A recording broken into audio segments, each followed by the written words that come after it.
Alice Banks, and I'm going to be reading from my translation Deranged As I Am by Zamir. This was published in December 2022 by Femme de Stamford Press. Just to give you a bit of context, a little bit of background before I start reading. The novel is set on the Comoros Islands and is written from the point of view of a dock worker. And this character, as the title might suggest, is quite deranged. And so it's written in a very free-flowing stream of consciousness style, and is essentially a monologue from this deranged, troubled character. Oh, cruel and heinous pain gnawing at my veins! Why must you course so violently through my blood like a viper? My poor body is nothing but a deep and abyssal wound mortified by your capricious restlessness. You flow from my head to my toes without hesitating before you begin once again your wicked journey through my vulnerable veins, treating yourself to my limbs now well nigh reduced to shreds. Oh, wicked pain, still you want more, yet now I am but a bloody wound, carrion for flies. My goodness, who said that the cry of wrath is a sign of weakness? What a sad world this is, a sad, sad world, ignoring the fact that to suck on the marrow of the very essence of life, freedom, we must first break the bone of suffocating silence. When we know not how to defend ourselves, what do we do, huh? Tell us then, you with the pricked ears and bulging eyes, you ignorant bunch full of the vain belief that your skulls be well filled, you who never fail to deal us the righteous blow of morality. What do we do then? Catgut your tongue, Well, you're right to bite it. Don't tell me your silence speaks for itself. You have nothing to say, and that's that. No need to mull it over or scrape through the dregs of your minds. When we know not with which eye to consider our miserable condition, we must not stifle our bloody tears like a wet lettuce. No, we must scream out our pain. We bawl, dear friends, in order to be heard. Stop kidding yourselves. You're not cultivated, not healthy in body and mind. There's nothing on earth that terrifies me more than the semblance of courage in the face of a slowly suffocating existence. And so, my friends, we scream from the depths of our bowels. Yes, in order to feel alive, we scream with all our might like children being taught a lesson. Liberty is like the woman with the legs of a gazelle. We love her to death, but so do we make the fatal mistake of trying to possess her. Only sensing her shadow do we run towards her. We begin by flirting with her and trying to catch her eye with all sorts of antics. Constantly we circle around her. Yes, we wear ourselves out by running around like headless chickens in the name of desire until we catch her, and that's when we really do begin to play with fire. We get too greedy and conjure up the unfortunate idea of locking her up and suffocating her, because we want to reign over her. And what's worse, we do this even when she refuses this injustice, screaming out from the bottom of her lungs. Suddenly we lose our nerve. She cries blue murder. She screams and screams until her eardrums burst and she's left them in raw tatters. And only then do we dare to assert that screams are of women and deeds are of men. Good God, what a farce. Spare me these phallocratic, threadbare ideas, these baseless arguments. Terrify me. These heated and pure notions must be scoured away at all costs. Have you forgotten the fact that we are all but women with painted faces? Who has never had the desire to scream out, no? The scream is a weapon of mass destruction. No, a weapon of mass protection. It does not make one weak. Far from it. It liberates. That's it. It's the only consolation for the punch bag on which oppression rains down and long suffering shines. The scream is the victim's true witness, a faithful witness. We are voiceless when suffocated by an ugly hand, and it is then that we must struggle with all our might like a poor mute or a madman in order to be heard. How, you ask me? By making our feet, our hands, even our eyes speak, by playing dead to better catch the enemy unawares. Why the devil should I keep quiet? Let me make you understand this loud and clear. As long as my heart beats, your ears will bleed. They will bleed until my soul is dizzy, lest I disappear with a stream of tears in my charmless eyes. Hey! You, thrashing wildly against my lips like a drunkard. Hey, get out of my sun. What do you want from me? What the hell are you looking for in my mouth, huh? Think you at your lair? Well, you've got the wrong person, my dear beast. Do you see this? If I didn't still have the devil in my body, if I wasn't still full of beans and couldn't hastily shut my mouth and turn my head away in extremis, I swear to you, she would have gone straight down my throat like she does the toilets. And do you see how she keeps shamelessly buzzing around me like I'm a mountain of excrement? Do you see? I'm unable to offer her a dance as my hands are tied behind my back, and she takes advantage of the situation. Yes, she's not the slightest bit afraid that once in front of my mouth, I can still douse her in a huge shower of spit. Good God, goddammit, that's all it took. She's called her clan. Look at this, even the flies want to celebrate my arrival in their territory. Get lost! Am I deranging you as well by being here?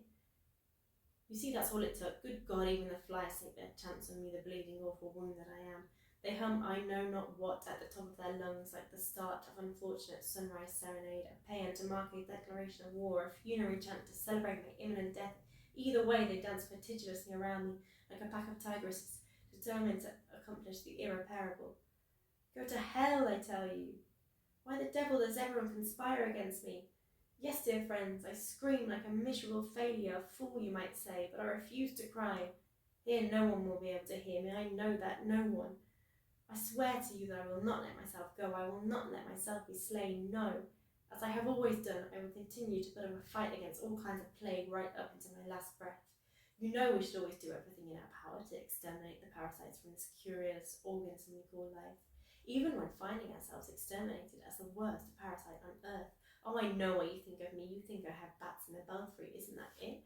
That's right, dear friends, you think there's no one home. Well, maybe there's a grain of truth in that. Yes, a drop of madness, I would say, but completely crazy. You're pushing it now, pushing it into the darkness. By lending me your ear, you risk losing yourselves. But do you really want to know what my problem is? Why don't you answer me, damn it? Do you want to know, or do you want to rot in empty guesses? In my messed up life, I've always deranged those who derange arranged lives. Well, that's what I've believed, as that's what I've always been told.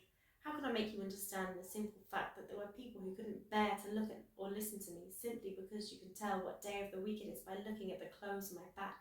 And how exactly did my rags bother them, huh? Perhaps this is the first thing I need to tell you so you can understand me, deranged as they call me behind my back. Yes, when you see me, you can tell what day of the week it is by reading the back of my threadbare shirt or the needs of my equally ragged trousers. And if I have no idea what day it is today, it's because they bound my hands behind my back like a goat and I can't see my shirt. Deranged as I am, I have only 7 ancient shirts in all, 7 pairs of trousers and 7 pairs of shorts, all pocked with holes on, and each of them is written a day of the week, so I don't forget, reminding me that I shouldn't wear the same outfit twice, you see. Understand me, but don't read too far into it. There are even people who take advantage of my passing to read me like a calendar. Ah, it's Friday already. Good God, that escaped me. Thank you, Deranged, you're an angel. As if my name were really deranged. Where did you lot get this nonsense from? But since you insist on calling me that, well, go ahead, I don't care.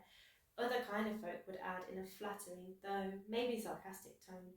But we still don't know the date or month. You're not making it easy for us, dear Deranged. As if I wanted to mark the date, yes, dear friends, as if I needed their opinion to do what pleased me. Cursed be their nonsense, curse those dreamy minds and hollow skulls, for that's all they are. There are always a few grains of bad rice in a sack, it's normal. But I didn't breathe a word, no, not a single word. I had to get used to it, and I would simply whisper, Vogue la galère, to the depths of my soul. Do you care to know why I'm here, dear friends, or do you still take me for someone with a slip for brains? Well, you should know that in this world, when trying to clear your path of weeds and distance yourself from the gutters, you're always seen as less than nothing and you stuff it in the indifference of others. Never should we attempt to clean Orgias's cables. No, dear friends. Deranged as I am, I don't like deceitful people. In fact, I loathe deceit, but there are hideous people who prefer filth to purity. They have a deceptive, miry front and like to drag you into their room with sweet talk and an innocent face. But don't dare point it out to them. You risk deranging them, and they're made to derange, not to be deranged. It's in their blood. These people live like leeches at the expense of others. Deranged as I am, I loathe leeches, and my sin is letting this be known when the opportunity arose. Yes, dear friends, one day I stumbled across that damned trio. Pirate and pistol and pity, an evil trio, a vampiric trio, a hellish trio, grant me the word, please. How else can we describe this incarnation of hell? What souls, what cursed souls, and cursed be my negligence. Let me tell you of how I fell into this vicious circle. It all began at the Ahmed Abdallah Abdelmouraim International Port in Mutsamudu, where we tout travellers to transport their luggage in our carts, where we snatch them up like harlots chasing after clients on the street corners. Yes, each dock worker has a cart that serves as his breadwinner, and this machine is his left arm. A 4-wheel cart equipped with a rope attached to the front 2 wheels that serves as a rein like a horse-drawn carriage with its coachman on foot. We wander around with it when we have nothing to do. We run with it when we're looking for something to put between our teeth. We frolic with it to show we're the best. We jump with it to challenge motorists. Yes, we challenge motorists and try to outwit the truck drivers so we get the best spots in the port.